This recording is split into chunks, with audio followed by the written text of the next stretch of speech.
You're listening to Mom and Doc Talk, where we talk all things healing pans and pandas with an emphasis on homeopathy.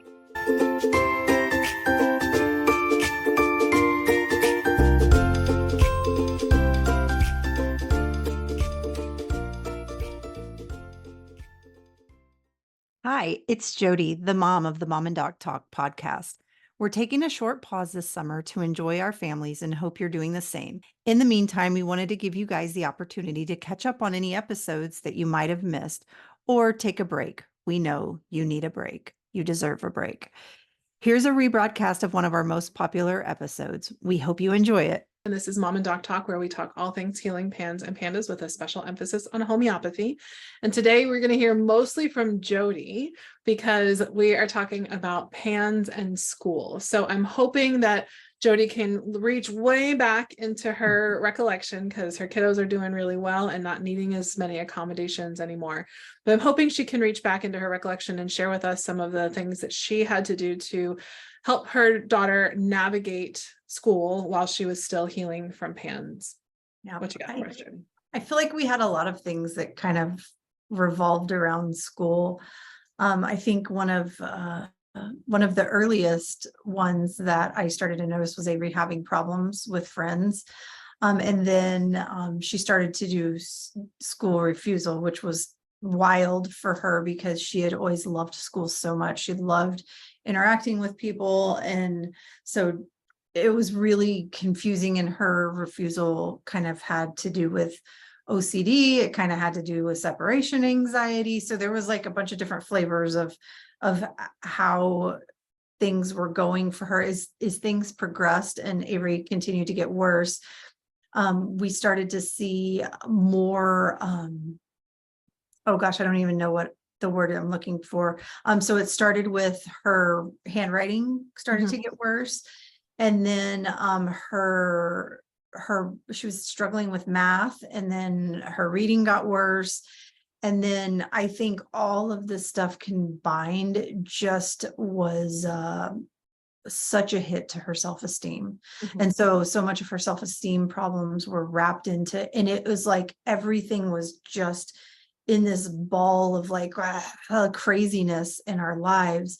And so anything to do with school was super, super difficult. It was very stressful for me.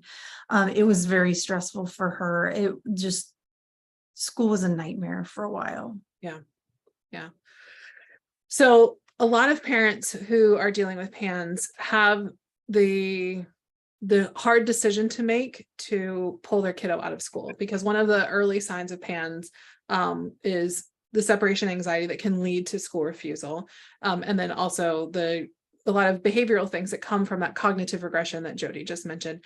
And so a lot of parents really have to struggle with the decision of, should we continue to try and force this? Do we need to go to online school? Do we need to pull completely out of the system and do just homeschool? Or do we unschool? Or do we do like a partial homeschool program? I don't even know all the options because my child is still really young. So I don't even know all the things. I just know what I hear from the people that we work with. You had this early enough that you didn't really have to consider pulling out of school. Not in the beginning. I remember, and we'll probably talk about that in a minute, I remember considering it once we got into homeopathy, but in the beginning, no. I mean, she was just starting her kindergarten year. And this was back before the pandemic. So that's just what people did. Like, your kids just go to school and that's what they do. So I hadn't even thought about homeschooling or anything like that. At that point, I was like, well, this is what we do. We go to school. But at the same time, it was killing us to get her to school in the morning. It was so incredibly difficult. Yeah. So homeopathy can obviously come in and help with a lot of the symptoms that go about, getting people to school, dealing with that separation anxiety, helping with the cognitive regression, and all of the symptoms that can come about because the brain's just not working, or there's embarrassment or whatever, because these poor kids, they're largely aware of what's going on, even if they're not aware in the moment. Like if they're having a rage episode and they snap out of it and they don't remember the episode, they're aware that they had it because of the fallout from it, right? They come in and come out in some of these situations. so you did end up keeping your kiddo in school. Mhm. So I would love to hear if you recall any of like the accommodations and things like that that you needed to ask for, just so people who might be in that early stage and like, you know, if they can get some ideas about accommodations. But I'd also love to hear from people who are trying to navigate a kid who is thankfully going to school, that is also doing homeopathy. And so you're missing all those school hour observations for your provider. So do you have any insight that you can offer to people for how to navigate having a child who you need to see how they're doing and like what their symptoms are like and what's triggering them and what's, you know, how they're doing overall when you can't watch them for 5 to 7 hours a day? Yeah. And even going backwards, a second ago, you said rage, and I was like, oh gosh, yes. Like her tics, her like all of her symptoms she was experiencing at home, like experiencing them at school was different. So I'm sure that had something to do with it. And I'm going to pause and say this really quickly. In the beginning communication with her teachers, they were like, huh? Like, what are you talking about? Avery's great. Like, she's fine. Nothing, like none of that stuff is happening at school. Like, Avery, it's not possible for her to have rage. She's like the sweetest kid ever. But then as soon as it would be time to pick her up from school, she would just let go. And I'm kind of going off into left field, but I think It's related. It's 100% I'm pausing to say this because I know we have folks listening that aren't super familiar with PANS. And so Avery was able to hold it together at school in front of certain people at doctor's appointments. And whenever she got to where she wasn't, because she was embarrassed, right? Especially her tics. She was embarrassed that they were happening. And so she would try to cover them or mask them, however she would do that. And by the time she got home from school, she was exhausted, likely exhausted. And she was in her comfortable, safe space where she could be anything that she is and feel all of the things that she feels in front of me. She's not going to try and hold it in. She just lets go. So everything gets worse. So that is one thing that it can look different at different places and in front of different people. And that's so hard because then it lends to all of the criticism that, oh, this is just a parenting thing. You're not being strict enough, or you're not doing whatever enough, because if they only have it at home, but they don't have it in these other situations, then it's clearly a situational or circumstantial thing, not about like their health or their overall how they function, until it becomes how they function, because it does reach a breaking point that they. Yeah. It's so funny to me. I mean, I'll let you get back to everything you want to say, but it's so funny to me that we wouldn't say that, like, you clearly you don't have gas, because I never see, you don't fart at all. And like, you know, work, That's a great example. You know, like, what would we ever say? You don't have gas because you never fart at work. Like, but then you like hold it in, and like, you're just like, you know, letting it all loose as soon as you get into your car or get home or wherever, you know. That's like the perfect example. Right. So, and the reality is, like I just said, these kids they are aware of what's going on, and they try to control it as much as they can, because they see the negative consequences of it until they can't anymore. And some kids, they get there where they can't control it faster. Some kids, it's the reverse. Some kids, it's only at school that they have problems, but they're fine at home. It's usually the other way. It's usually outside the house they're fine, and at home. Yeah. And I think that we did the school thing okay until we couldn't anymore. And I think that we got to this point where getting her into school was so incredibly difficult. The math and reading were becoming such a problem that it was more than what she could manage on her own without help. And then also too, one of the last things was I got one of those handy dandy letters from the district that was like, your kid has had this many absences, and if you have any more, they notify somebody. I don't remember who it was. I think it's just one of those letters to scare you. One of those things they have to do, but it was like, we're a little over halfway through the school year. We got a lot of sickness to go, right? The period, she was sick all the time. Like, she's going to miss more school. And so I was like, I gotta go, like, we have to do a meeting. And I had already sort of talked to her teacher and her school counselor, and so they were aware of the things, but we ended up having a 504 meeting and going in with all, like, already with my information about pans and pandas and my list of things that I thought would be helpful for Avery. I got really fortunate. I was met with administrators, teachers that knew a little bit about pans, but also they were willing to work with me, even though they didn't quite understand what was going on.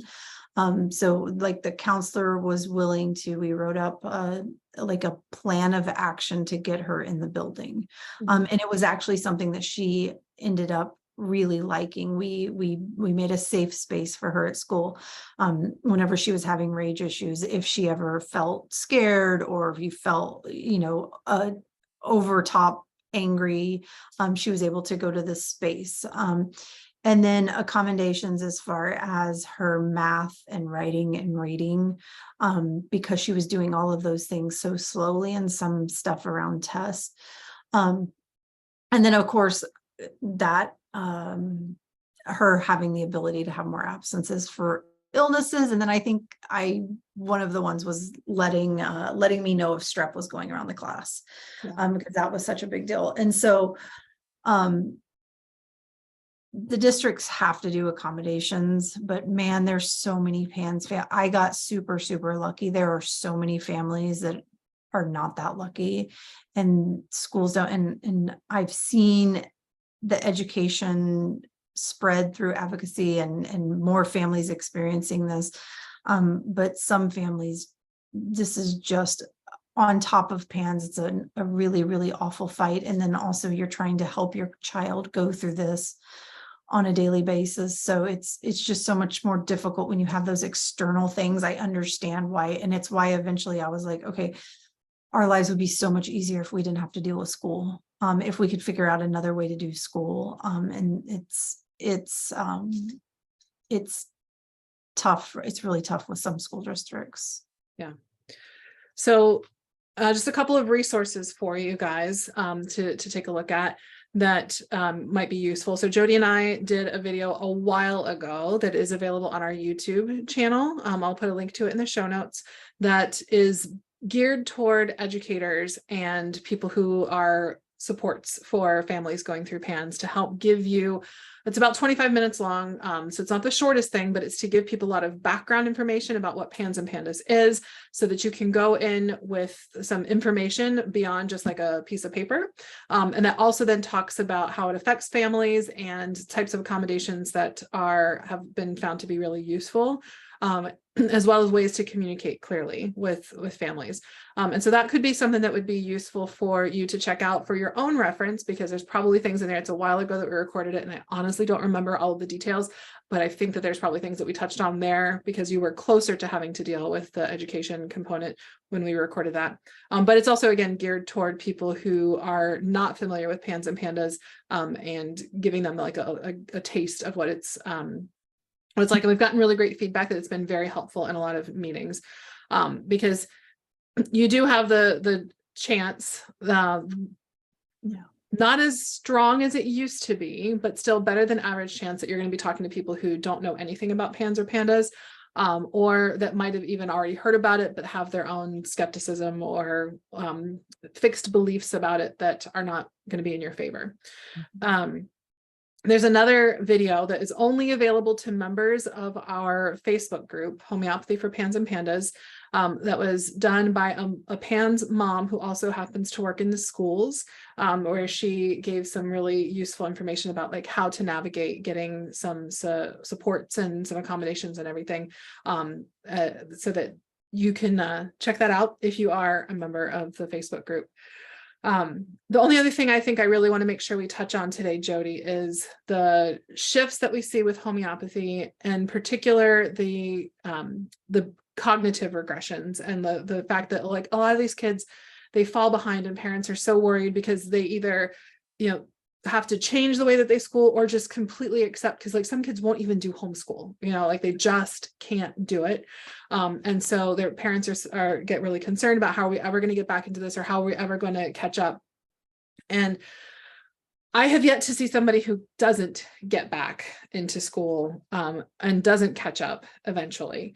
The patterns that we tend to see is that a lot of the behavioral stuff gets better first. The cognitive stuff does take a while, not going to lie. Like, it's frustrating. Like, people will say, well, the rages are gone, the anxiety is gone, the OCD is improving, the tics are improving, but this cognitive stuff and the school stuff and school refusal is just not budging. And then suddenly they reach that level of their healing that then the cognitive regression makes up substantially in a very short period of time. That's definitely what happened with you, Jody. That was, I think there was like several grades catch up in like a 6-month period of time. Yeah, I think that there's so much fear with us parents, because, and understandably, because the whole like perfect attendance, like being at school all the time, keeping up, like all of it's all beat into our heads the whole time. And it's just how everyone does it. But then PANS comes along and you just can't, like you just can't. And I say this now because I know for sure is, the set of rules that the rest of the world lives by is not the set of rules that a family with a PANS child can live by. It's just not the same. Yeah. And I remember Avery getting further behind, and I was freaking out the most about math, because I knew everything else would be fine, but it was the math, because it builds on each other. And I'm like, oh my gosh, she's missing all this, and she's gonna, like, it's just gonna get worse and worse and worse. And so I remember spending so much time stressing out about it. And I remember trying to force her, like, no, you have to do this, and pushing it. And I did. I wish I would not have pushed so hard, but I did.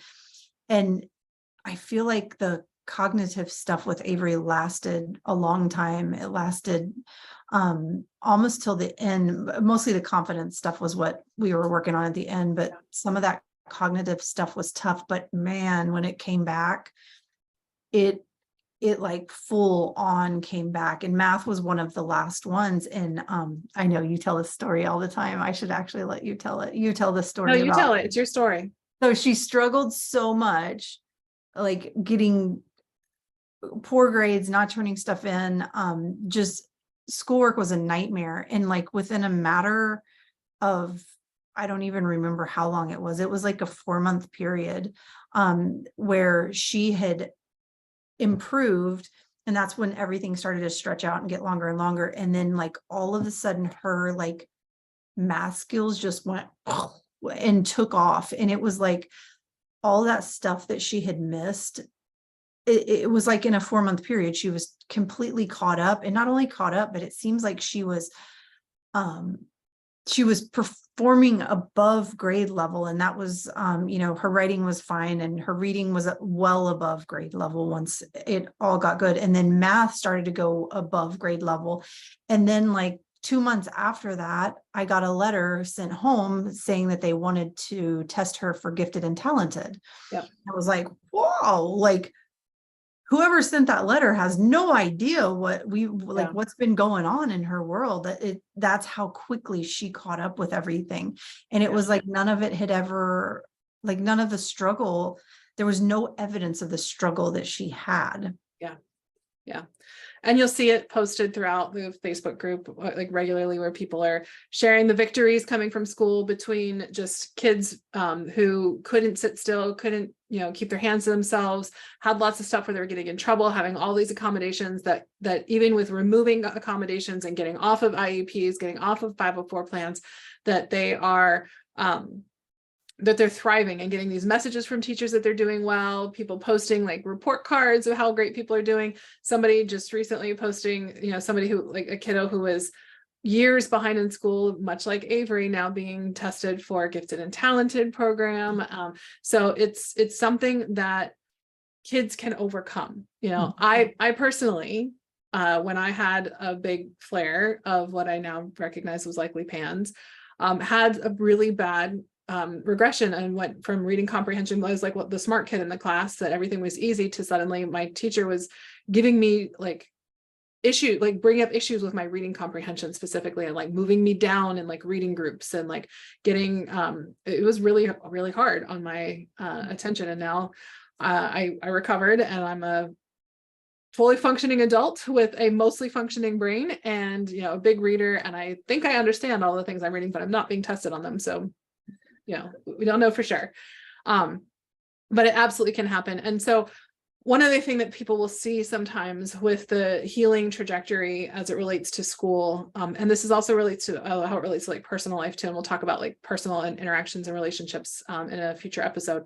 But one of the things that we see is that their social and emotional healing also has to catch up. It's almost like when they have that regression of their cognitive skills, they tend to have behavioral regressions that go with it. And so a kid who was reading and doing math and everything cognitively at like a 5th grade level, if they drop to like a 2nd grade level, behaviorally, they tend to drop as well.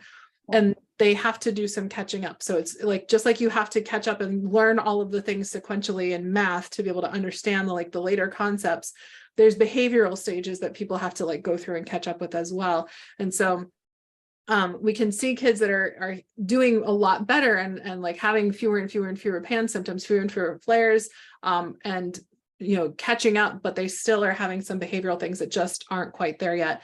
And the reality is they have to like go through some of those social and challenging situations that you learn in school, that they might not have been as connected to, either because they weren't present in school and didn't have the social pressures and the social relationships to challenge them in those ways. Or if they were in school, that they just were so in their own space with dealing with the stuff that was going on internally that they weren't connecting with that. And so you might see some hiccups in trying to like make up for some of the social and emotional regressions that occur that they can get caught up in as well. But they do get caught up in both of those. I think touching on this too, for those folks that are listening that are doing homeopathy, these are 2 things that I like in my mind, I really spend a whole lot of time thinking about, is wanting to pull Avery. Once we got into homeopathy, I was considering pulling her out of school because of infections, because she would go to school, catch an infection, we'd have a flare, we'd finally get it under control, and then boom, school, infection, flare. We did that over and over again. And I remember telling you, I'm like, if we can just stop the infections, then things will be better and they'll move along smoother and we'll be fine. And you were like, no, like we don't want to remove her from the things that are going to happen, because each time she gets an infection, we're seeing symptoms pop up.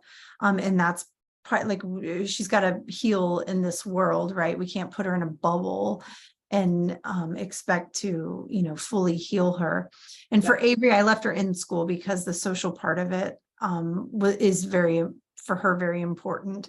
And so I'm glad I didn't pull her out for that reason. And I also considered this. I don't think I was going to pull her out, but I thought about it a lot. I'm like, how in the world am I going to be able to observe with her at school for so much time? It worked. It worked perfectly fine. I feel like it worked better because when Avery was at school, I got a second to breathe. Yeah. And that second to breathe helped me be more okay when I was with her. Had I had her home with me all of the time, there would have been no break from the constant management. And those breaks from the management gave me the ability to do the less emotional observing, trying to, figure out when to dose and not dose. I wasn't like way overly stressed out. I was better because I was getting breaks while she was at school. And evenings and weekends were plenty of time to observe. So I would, knowing what I know now, I would never factor that in to whether or not I keep my kid in school. Yeah. I think that there are ways that you can get some good communication as part of your 504 or IEP, so that you can have specific ways that and things that your teacher is taking a look out for as well, for the symptoms that really are school related symptoms that you might need some information about, when you should be notified, and like following up on a couple of things. All right. Anything else? Oh, I guess I should touch on what you said about the fact that, I don't recommend pulling kids out of school just to limit exposure, because the reality is, as you said, Jody, that you have to heal within life. Like, you can't live in a bubble. And the reality is, like, when you go back, because the bug is not the problem, right? The susceptibility is the problem. It's not the bug, it's the susceptibility to this atypical reaction to the bug. And the thing is, like, you're gonna eventually go back into school, and you're gonna eventually go back into life, and you're going to have exposure to these things. And so if you're just delaying it, you're kicking the can down the road if you're avoiding it, because you can't heal a susceptibility if you don't know what the susceptibility is. Like, you have to see it so you can see what the symptoms are that are coming to the forefront as a result of this particular trigger, so that you can get the right homeopathic remedy to stimulate healing and to address that susceptibility. And so avoiding exposures to things that are triggers might give you relief now, but it's not like you can't really fully heal without having exposure to the trigger itself as well. Hopefully that makes sense. Yeah. All right. Any last thoughts about school? It's just hard. Give yourself grace. Yeah. Like, whatever it looks like is a good job, and the best. Like, that's literally all we can do, is the best we can do for our kids. And it's sloppy and it's messy, and every single family that's going through PANS, it looks sloppy and messy for them too. And just do what you can, and do your best to get some support at school, and just know that homeopathy can help. And I want to acknowledge that this has been heavily focused on children who go away to school for the day, and not so much on homeschool, because that's just the experience that we have. We will happily invite somebody who has a lot of homeschool experience in navigating PANS and homeschool as well, to address that at some point if there is interest. If there's interest, for sure, let us know. And the best way to get in touch with us is through our Instagram. You can send us a DM, and the links to it are in the show notes. I'm at Dr. Jennifer Barr, and it's BAHR, or at Resilience Naturopathic. And then you can also join our Facebook group and let us know as well. So that's Homeopathy for Pans and Pandas, and we'll put a link to that in the show notes, as I think I've already mentioned. So the reality is, like I said, we're talking about supports in a school setting, or like any type of thing where there are other people involved. If you are a homeschool hero, that's fantastic. There are still going to be challenges with it. And that's just not what we really address today. We're also not advocating that there is one right way to do this. Everybody, it's about finding the rhythms that work best for you and your family. And those rhythms can change too. Like, you could be somebody who starts off at homeschool, but then for many reasons, or one big reason, that decides that homeschool is not the right thing anymore, and you want to go into school, whether it's a private school or a public school or even a homeschool co-op. There's lots of different ways, or if you're an unschooler, lots of different options. None of them are, we're not advocating for anything in particular. We're just advocating for you finding the best scenario for your family, whatever that happens to be, and then doing the best that you can to help them thrive. All right, we'll be with you in a future episode to talk more, hopefully, about the homeschool component. As I said, we've got a lot of resources to help you learn more about it. We do, in fact, in the Facebook group have somebody who talked to their experience about homeschooling as well. So those are a couple of things. There's a couple of videos that you can only get access to if you're a member of our Facebook group. Otherwise, we've got those resources on the YouTube channel. And we'll be back with you in our next episode to talk more about holidays and overstimulation, because that's another thing that really can impact these kiddos. So we'll hope to see you there. We hope you found this episode helpful, hopeful, and inspiring. We try to get a new episode out every week. You can make sure you don't miss any by following us on Spotify or subscribing to our channel on YouTube. If you want to connect with us more, join our Facebook group, Homeopathy for Pans and Pandas, where we have exclusive weekly videos and answer your questions about, you guessed it, homeopathy for pans and pandas throughout the week. If you are already a member, give us a shout out and let us know what you thought about this episode. If you aren't on Facebook and would like to reach us, you can email us at podcast@resiliencenaturopathic.com. Until next time, take care and remember, this won't be forever.